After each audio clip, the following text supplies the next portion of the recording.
Chiffon আর ফারুক আলমের মধ্যে final খেলা হচ্ছে। আপনারা দেখতে পাচ্ছেন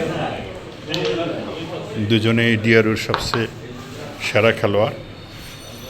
গতবারও এই দুজনে চ্যাম্পিয়ন রানার্স আপ হয়েছে। গতবার ফারুক হয়েছেন, এবার শিফন এক গেমে এগিয়ে রয়েছে। এটা দ্বিতীয় গেম চলছে।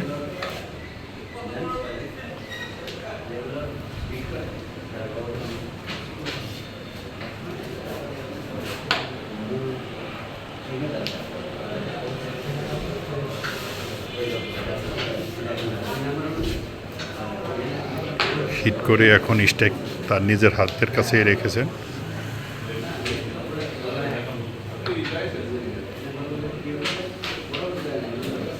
একবারে কমন মিস, দুঃখজনক মিস।